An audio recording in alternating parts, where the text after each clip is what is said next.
नमस्कार। आज के इस दिलचस्प विश्लेषण में हम घर के उस हिस्से की बात करेंगे जो शायद सबसे ज्यादा अहम है, हमारा पूजा मंदिर।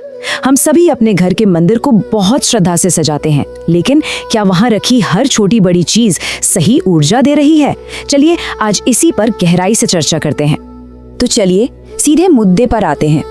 अक्सर एक बहुत ही आम सवाल उठता है कि रोजाना पूरे मन से प्रार्थना करने के बाद भी कभी कभी कोई सकारात्मक परिणाम क्यों नहीं मिलता, या फिर उल्टे घर में भारीपन या नकारात्मक ऊर्जा क्यों महसूस होने लगती है। दरअसल इसका कारण मंदिर में अनजाने में की गई कुछ बहुत ही आम गलतियां हो सकती हैं, और सच मानिए ये छोटी छोटी भूलें शांति और समृद्धि के रास्ते में बड़ी रुकावट बन सकती हैं। आज के इस विश्लेषण में हम 4 मुख्य बातों को कवर करेंगे।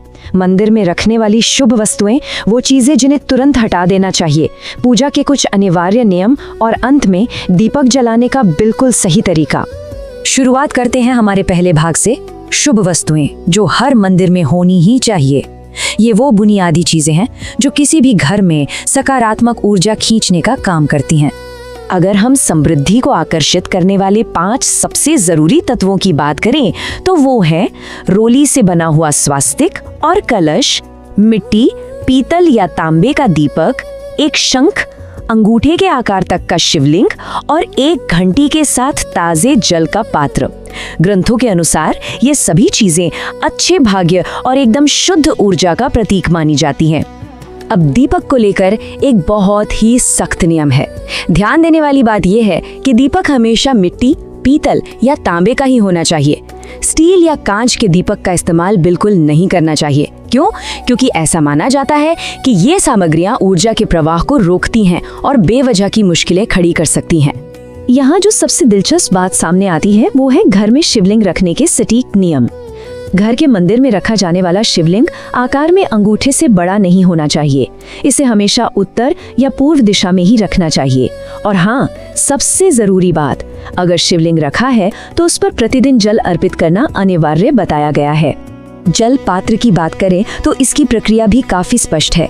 पूजा के दौरान मंदिर में जो जल रखा जाता है वो वहाँ की ऊर्जा को सोख लेता है। इसलिए पूजा पूरी होने के बाद उस जल को तुलसी के अलावा किसी भी अन्य पौधे में डाल देना चाहिए। फिर उस बर्तन को अच्छे से धोकर अगली पूजा के लिए उसमें ताज़ा जल भरकर रखना चाहिए। ये छोटी सी दैनिक प्रक्रिया पुरानी ऊर्जा को हटाकर शुद्धता बनाए रखती है। अब आते हैं दूसरे भाग पर, हटाने योग्य वस्तुएं। ये विश्लेषण का बहुत ही महत्वपूर्ण हिस्सा है, क्योंकि अक्सर अनजाने में हम कुछ ऐसी चीजें मंदिर में रख लेते हैं जो माहौल में भारी नकारात्मकता पैदा करती हैं। ऊर्जा का संतुलन बिगाड़ने वाली कुछ आम चीजें इस प्रकार हैं।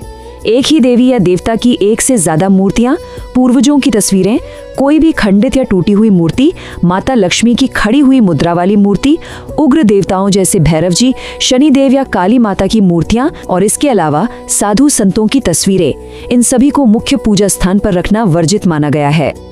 अब पूर्वजों की तस्वीरें हटाने का मतलब उनका अनादर करना बिल्कुल भी नहीं है, बल्कि तर्क यह है कि मृतकों का स्थान और देवताओं का स्थान अलग अलग होता है। पूर्वजों को सम्मान देने का सही तरीका यह है कि उनकी तस्वीरों को घर की दक्षिणी दीवार पर लगाया जाए, न कि पूजा मंदिर के अंदर। एक और बात जो अक्सर नजरअंदाज हो जाती है वो है खंडित चावल, यानी टूटे हुए चावलों का इस्तेमाल। पूजा में टूटे हुए चावल रखना बेहद अशुभ माना जाता है, क्योंकि कहा जाता है कि ये नकारात्मक शक्तियों को आकर्षित करते हैं। इसलिए समय समय पर इन्हें हटाकर हमेशा साफ और साबुत चावल ही रखने चाहिए। मूर्तियों के संदर्भ में माता लक्ष्मी को लेकर एक बहुत ही तार्किक और दिलचस्प नियम है। माता लक्ष्मी की मूर्ति हमेशा बैठी हुई मुद्रा में ही होनी चाहिए। इसके पीछे की सोच ये है कि खड़ी हुई अवस्था वाली मूर्ति उस धन का प्रतीक है जो जाने के लिए तैयार है, जबकि बैठी हुई मूर्ति घर में स्थायी और स्थिर समृद्धि लेकर आती है। बिल्कुल इसी तरह सड़े गले या मुरझाए हुए फूलों को भी मंदिर से फौरन हटा देना चाहिए। सड़ने वाली कोई भी प्राकृतिक वस्तु नकारात्मक ऊर्जा पैदा करती है। इन्हें सीधे कूड़े में फेंकने के बजाय सम्मान के साथ किसी गमले या साफ मिट्टी में दबा देना चाहिए, ताकि प्रकृति का चक्र बना रहे। आगे बढ़ते हैं तीसरे भाग की ओर, पूजा के अनिवार्य नियम। इसमें हम बात करेंगे बैठने के तरीके और संरचना से जुड़े कुछ बेहद जरूरी दिशा निर्देशों की, जिनका पालन हर किसी को करना चाहिए। अगर हम पूजा की सही विधि की बात करें तो मुख हमेशा पूर्व या पश्चिम की ओर होना सबसे अच्छा है। पूजा करते समय सीधे जमीन पर बैठने के बजाय हमेशा एक आसन का इस्तेमाल करना चाहिए। कपड़ों के मामले में हल्के रंग पहनना शुभ माना जाता है। काले रंग से पूरी तरह बचना चाहिए। और एक अहम बात, देवताओं का स्थान हमेशा बैठने वाले व्यक्ति से करीब 10 से 15 इंच ऊंचा होना चाहिए, ताकि सम्मान और ऊर्जा का प्रवाह दोनों सही दिशा में रहें। मंदिर की जगह को लेकर भी काफी स्पष्ट नियम दिए गए हैं। सीढ़ियों के नीचे कभी भी पूजा घर नहीं बनाना चाहिए, क्योंकि वहाँ भारी ऊर्जा होती है। और अगर जगह की कमी के चलते मंदिर शयन कक्ष यानी बेडरूम में है, तो रात के समय उसे एक पर्दे से ढक देना बहुत जरूरी है, ताकि नींद और मंदिर की ऊर्जा आपस में न टकराएं। अब हम आते हैं अपने चौथे और आखिरी भाग पर, दीपक जलाने का एकदम सही तरीका।